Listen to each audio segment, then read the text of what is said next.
سلام طعنا هبلنا كبرات تلتي مرب النيوس لما عند غاب بسبر دينا إلى تمليسنا مدينكم زلنا نايلو ما عند سبر دينا ننتأيو حيلتات بلزقنا بأنفت رايا قبو قبل علي إجينا سراويتنا متقعتي خمز جمرون حزون أفت خبابي عبيت زبالو متقعتاتي في تصوم خمزلون بخبيد برات استساني كبيدو خويناتي كايد خمزلون حيلتات بلزقنا دما بزتفلا لي خبابتات نكايدوم ብዙ ጸንሑ ወምድላዋት መሰረት ሕዝውን ኣብ ልዕሊ ሓየት ሰራዊትና ኣብ ወረዳ ናይ ራያ ቆቦ ዋልካ መንደርን ጮቢ በርን ተባሂሎም ኣብ ዝፍለጡ ከባቢታት ኣብ ልዕሊ ሓይልታት ሰራዊትና ኣብ ልዕሊ ሓይልታት ጽምዶ ዝኾኑ ፋኖን كبيت زبال متقعتي كم زجمرو يكافت خباب زبصحنا زل حبريتا زملاخت زل خبرات تخاتلتي خمس فلت ابز حلفه معلتات بتدغاغامي نابهون كنبلو صنحنا حيلتات بلصقنا بزتفلالي انفتات ناي رايا جنبار مالتيو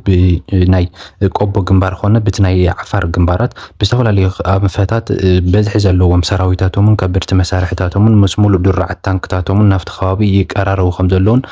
بزوريا ملاش ناي رايا دما كساب خاب عفار جميرو كساب ناي رايا جرجر جنبار زولو جميرو كساب زوريا ملاش ناي رايا كساب سقوط ازوسد زلو خبابتات بزح بزلوهم حيلتات بلصقنا يخبب كم زلون افت خباب دما طنكور زبحال تعوع زبحال منقسقاسات يكايدو خم زلون حبيرنا لكم نيرنا اينا نايزي مقصل تخون زخل دما لو معنتي حزي ارافيدوم اب كبابتات والكا مندرن ጮቢ በርን ተባሂሎም ዝፍለጡ ኣብ ናይ ራያ ቆቦ ከባቢታት ኣብ ልዕሊ ሓይልታት ጽምዶ ሰፊሕ መጥቃዕቲ ጀሚሮም ኣለዉ እቲ ዝፈራሕናዮ ኾነታት ሕዝውን ናብ ዝለዓለ ደረጃ ዝበጽሕ ዘሎ ይመስል ክቡራት ተኸታተልቲ ሓይልታት ብልጽግና ሕዝውን ብኹይናት ብዘይ ኩናት ክሓድሩ ከም ዘይኽእሉ ስለ ዝፈለጡ እቲ ዘሎ ኾነታት ኩሉ ብኹይናት ጥራይ ክፈትሕዎ ዝምክሩ ዘለዉ ሓይልታት ብልጽግና ሕዝውን ኣብ ልዕሊ ሓየት ሰራዊትና ብዝተፈላለየ ኣንፈት ዓበይቲ መጥቃዕትታት ይፍጽሙ ኣለዉ እንተኾነ ግን ሕዝውን እቲ ጅግና ሰራዊትና እቲ ዘለዓለም بنهزبون عدون أحفر زي فلت كاب جغننتن كاب كل نجر كاب مسرح نهاجرون نهزبون كاب مسواء ندحريت زي بالجغنا سراويتنا دم حزون اقرهم يقشمدون كم زلون يكافت خباب زبط حنا حبريتا زي ملاخت له اذا حبريتا زي حزوننا وكل ما حبرسبنا نخبت احنا زي سعيو دما نتي ناي رايا قبو تخسيتو زلو كوينات سعيو دما كاب زتفلالي بيزات ناي درون مالتون كاب بحر دارسل على درونات ኣብ ዝተፈላለዩ ከባቢታት ናይ ደቡብ ትግራይ የዘንብያ ስለ ዘለዎ ሕዝውን ኣብ ዝግብ ኣብ ዝምልከቶም ኣካላት ማለት እውን ኣብቲ ናይ ወታደራዊ ናውጣ ኾነ ኣብቲ ናይ ሲቪል መንቀሳቐሳት ጥንቃቐታት ንኽግበርን ኣብ ተሽከርከርትን ኣብ ካልኦት ተጓዓዝቲ ማሕበረሰብን ካልኦት ናይ ዕዳጋ ከባቢታት ክኸውን ይኽእል እዩ ናይ ካልኦት ሬስቶራንታት ካልኦት ምግቢ ቤታት ክኸውን ይኽእል እዩ ጥንቃቐ ንኽግበርን ከምዚ ናይ ግሩፕ መንቀሳቐሲ ንኸይህሉን ኣብ ከባቢታት ራያ ኣላማጣ ናይ ኮረም ከባቢታት ናይ ዛታ ከባቢታት بسفحو ناي درون منقسقاسات يرا خم زولن اذن درونات زياتن دما ببገሲን ካብ ባህር ዳር ናይ ድሮን ጣብያ ከም ዝኾነን እዩ ዝበፅሐና ሓበሬታ ኣቃልዑ ዘሎ خبرات ተኸታተልቲ ዝኾነ ኮይኑ ግን ሕዝውን እቶም ሓይልታት ጽምዶ ካብ ሓይልታት ብልጽግና ጀሚሩ ዘሎ መጥቃዕቲ ኣብ ልዕሊ ሓይልታት ጽምዶ ዝተጀመረ መጥቃዕቲ ብኣግባቡን ብኣግኡን ይከላኸሉ ከም ዘለውን እቲ ጅግና ሰራዊትና ድማ ኣብ ዝጥዕሙ ቦታታት እናቆረፀ ይቅሽሙዶም ከም ዘሎን እቲ ካብቲ ከባቢ ዝበፅሐና ሓበሬታ ዘመላኽት ዘሎ ሕዝውን ኩላትና ኣብ ጎኒ ሰራዊትና ኮይና እቲ ዝፍጠር ዘሎ ሓደ ዓበይቲ ምዕባለታት በብግዚኡ ንሰራዊትና ብዘይጎድእ መልክዑ እቲ ናይ ጸላኢ ምንቅስቃሳትን መጥቃዕትታት እንታይ ይመስል ንዝብል በብግዚኡ እናተንተና ናባኹም ክንመጺና እቲ ዘሎ ሓድሽቲ ነገራት እውን ናባኹም كنفلتكم إنا مالتي خبرات تخاتلتي إتي إن سراويتنا زملكت إتناي سراويت مستيرجن حزون كاب مزراب نخنقطة بينا بزتفلا لي من كسقاسات علو حزون بتناي زمرو حيلتات ناي تمرت حيلوش تبع حيلهم زفلت خم بعل فانون ناي سراويت تجرين كالوت حيلتات تزامرت حيلتات مسناي حيلتات إيرتراون حويسو مالتيو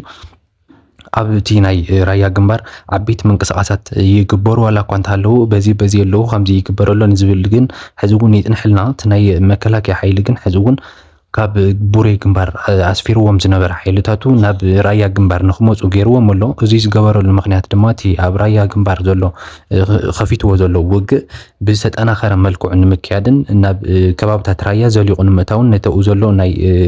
ሰራዊት ትግራይ ንምጥቃዕ ንሓሲቡ ከም ዝኾነን ኣብ ዝተፈላለዩ ስትራቴጂካውያን ኢሉ ዝገለጾም ቦታታት ከም በዓል ዞብል ተራራ ዝበሃሉ ጎብዬ ተራራ ዝበሃሉ ከባቢታት ኣስፊርዎም ከም ዘሎን ጠንካራታት ዝበሃሉ ድፍዓት እናኸዓቱ ከም ዝቐነዩን እዩ እቲ ዝበፅሐና ሓበሬታ ኣመላኺቱ ዘሎ خبرات ተኸታተልቲ እዚ ሓበሬታ እዚ ናብ ኩሉ ሕብረተሰብና ንኽበፅሕን ሕብረተሰብና በዚ መዳይዙ ተዘጋጁ ተዳልዩ ክመጾ ዝኽእል ወራርን ንኩሉ ንምምካት በዚ ንኽዘጋጆ ሼር ምግባር ኣይትረስዑ ክብራት ተኸታተልቲ እቶም ሓይልታት ብልጽግና ግን ሕዚ እውን ካብ ዝተፈላለዩ ክፋላት ናይ ኢትዮጵያ ዝተፈላለዩ ድሩዓት ታንክታቶምን ካልኦት ከበድቲ መሳርሕታቶምን ክሳብ ሮኬትን ቢኤምን ሓዊሱ ናብቲ ከባቢ ንሱ ምጉዕዓዝ ሕዚ እውን ቀጺሎም ዘለዉ ካብ ዝተፈላለዩ ከባቢታት ናይ ኦሮሚያ ክልል ዝነበረ ናይ ኣብ ደቡብ ክልል ዝነበረ መሳርሕታት ሕዚ እውን ሙሉእ በሙሉእ ተጸራሪቡ ናብቲ ናይ ግንባር ናብ ሰሜን ይውሕዝ ከም ዘሎን ብኣንፈት ዓፋር ኣቢሎም ድማ ዝተፈላለዩ ተሰሓብትታት ታንክታት ጽዒነን ከምኡውን ዝተፈላለዩ መዳፍዕና ጎተታ ኦራላት ይሓልፋ ከም ዘለዋን እዩ ዝበጽሕና ሓበሬታ ዘመላኽት ዘሎ ክብረት ተኸታተልቲ ሕዚ እውን ሓይልታት ብልጽግና እቲ ኣብ ልዕሊ ትግራይ ከፊቶሞ ዘለው ወራር መጥቃዕቲ ብሓበራዊ ቀላጽም ትግራዋይ በቶም ጀጋኑ ሰራዊትና በቲ ጥንኩር ህዝብናን ከምቲ ናይ ቀድሚ ሕዚ ኣብ ትግራይ ዝተደዓኽዎ ሕዚ እውን ክንመጺና ኢሎም እንድሕር ሓሲቦም ተዳዒኾም ግንባሮም ተባሂሎም እዮም ኣደብ ክሕዙ ዝኽእሉ እምበር ሕዚ እውን ኩሉ ግዜ ትግራይ ናይ ምውራር ሕልሞም ኣይቀሃምን ዘሎ እኳ ደኣስ ሕዚ ገዲድዎ እቲ ናይ ትግራይ ናይ ኤርትራን ወራር ሕዚ እውን ሓደ ኢሎም ጀሚሮም ኣለዉ ማለት እዩ ክብራት ተኸታተልቲ ከም ዝፍለጥ ኣብ ዝሓለፈ ኣብ ግንባር ሸረሪና ዓብዪ ስዕረት ዝተጎለበ ስርዓት ብልጽግና ሕዚ ድማ እቲ ነገር ንሱ ንምቕጻል ብኣንፈት ራያ ብግንባር ቆቦ ዓበይቲ ከበድቲ ብረታት ዘሰነየ መጥቃዕታት ጀሚሩ ኣሎ ኣብዚ ነገር እዚ ሕዚ እውን ጅግና ሰራዊትና ነቲ ኩነታት እዚ ብኣግኡ ብዕቱብ ይከታተሉ ከም ዘሎን ኣብዚ ነገር እዚ ድማ ሕዚ እውን ካብ ሰራዊት ትግራይ ዝነበረ ትዕግስቲ ተወዲኡ እግሩ ይቕሽሙዶ ከም ዘሎን እቲ ዝበፅሐና ሓበሬታ ዘመላኽት ዘሎ ክቡራት ተኸታተልቲ ኣብዚ ኩነታት እዚ ሕዚ እውን ብዙሓት ሓበሬታታት ይውዝዑ ስለ ዘለው ብዝምልከቶም ኣካላት ክንገር እዩ ነቲ ንሰራዊትና ዝምልከት እቲ ምሽጥር ብዘይጎድእ መልክዑ ዘሎ ኣፕዴታት ናይ ጸላእ መንቀሳቐሳት ግን ሕዚ እውን በዚ የቢልና ናባኹም ክነብፅሕ ምዃንና ክንሕብረኩም ንደሊ ሕብረተሰብና ነዚ ነገር እዚ ብኣግኡ ተጠንቂቑ ካብ ዝምልከቱ ኣካል ብቻ ሓበሬታ ንኽሰምዕን ከምኡ ድማ እቲ ናይ ጸላኢ ወረ ድማ ብዝተፈላለዩ ግንባራት ብዝተፈላለዩ ኣንፈታት ኣብ ሶሻል ሚድያ ክኸውን ይኽእል እዩ ኣብቲ ሜይንስትሪም ሚድያታት ክኸውን ይኽእል እዩ ክውዛዕ ንዝኽእል ዝተፈላለየን ናይ ጸላኢ ፕሮፓጋንዳታትን ካብኡ ንኽትቁጠቡ እናማዓድና ብዙሕ ናይ ዝተሰሓሕተ ሓበሬታታት ዘጋውሑ ሚድያታት እናበዝሑ ስለ ዝርከቡ ብሰዓት እዚ ሕዚ እውን ካብቶም እሙናት ዝበሃሉ እሙናት ኢልኩም ትሓስብዎም ንስኻትኩም ምንጭታት ዝኾኑ ሚድያታት ጥራይ ንኽትከታተሉ ክንምዕደኩም ንደሊ ክቡራት ተኸታተልቲ እቲ ኩናት ሕዚ እውን ቀፂሉ እዩ ዘሎ ሓይልታት ፋኖ እውን ዝተፈላለየ ስርዒታት ብምፍጻም ኣብ ዝተፈላለዩ ከባቢታት ዓበይቲ ዝበሃሉ ወፍርታት እናካየዱ እዮም ዝርከቡ ንሳቶም ጥራይ ይኮነን ሕዚ እቲ ናይ ሓይልታት ጽምዶ ተባሂሎም ዝፍለጡ ዘለው ኣብ ዝተፈላለዩ ከባቢታት ዘለው እቶም ሓይልታት ናይ ኤርትራ ኣለው ሓይልታት ናይ ኦነግ ኣለው ከምኡውን ካልኦት ተዛመድቲ ሓይልታት ምስ ናይ ዓፋር እጉግማ ሓይልታት ሓዊሱ ዝተፈላለየ ናይ ሓይልታት መርብራብ ስራሕትታት ይካየድ ከም ዘለውን እቲ ናይ ዝተፈላለዩ መተሓግጋዛት ብኻብ ኢንፎርሜሽን ጀሚሩ ክሳብ እቲ ናይ ዝተፈላለዩ ቅድመ ግንባር ዘሎ ሓበሬታትን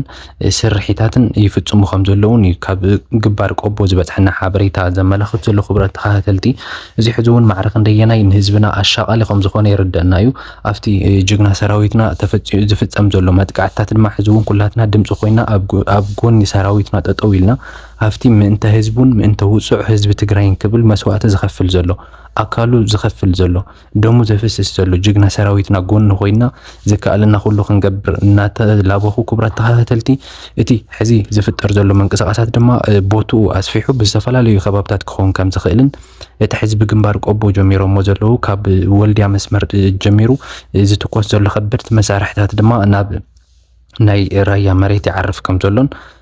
እዚ መጥቃዕቲ እዚ ድማ እዚ ብልጽግና ጀሚርዎ ዘሎ መጥቃዕቲ ብዝተፈላለዩ ከባቢታት ኣድማሱ ስፊሑ ክሳብቲ ናይ ዓፋር ግንባር ማለት እውን ክሳብ ናይ ጨርጨር ዘሎ ክኸይድ ከም ዝኽእልን እቶም ብኡዙ ከባቢታት ዘለው ናይ ብልጽግና ሓይልታት ድማ ሕዚ እውን ኣብ ዓብዪ ተረባረብ ከም ዘለውን ትእዛዝ ጥራይ ይጽበዩ ከም ዘለውን እቲ ዝበፅሐና ሓበሬታ ዘቃልዕ ዘሎ ነዚ ብኣግኡ ብምስትውዓል ድማ ሕዚ እውን መሪሕነት ትግራይ ነቲ ክመፅኦ ዝኽእል መጥቃዕቲ ብኣግኡ ብምፍላጥ እኹል ዝኾነ ምዝግጃው ገይሩ እቲ ናይ ሓይሊ ምስርራዕን ምውፋርን ስራሕትታቱ ንኽገብር ኩላትና ጽዕንቶ ክንሕድር ክንክእል ኣለና እዚ ማለት እቶም መሪሕነት ናይ ትግራይ ይጠፍኦም እዩ ማለት ዘይኮነሲ ኩሉ ሰብ ምኽርን ማዕዳን ከም ዘድልዮ ኩሉ ኩላትና ክንመክር ከም ዘለናን በቲ ንኽእሉ ድማ ኣስተዋፅኦና ክነበርክት ከም ዘለናን ኣብ ጎኒ ሰራዊትና ክንከውን ከም ዘለናን በዚ ኣጋጣሚ መልእኽተይ ከመሓላልፍ ዝደሊ ክቡራት ተኸታተልቲ እዚ ሓበሬታ እዚ በብግዚኡ ዘሎ ምዕባለታት ናባኹም ክነብል ኢና ክሳብ ሽዑ ግን ሰላሙ ሰሰናዩ ንዓኹም ጅግና ሰራዊትና ይዕወት ትግራይ ትስዕር ሰላም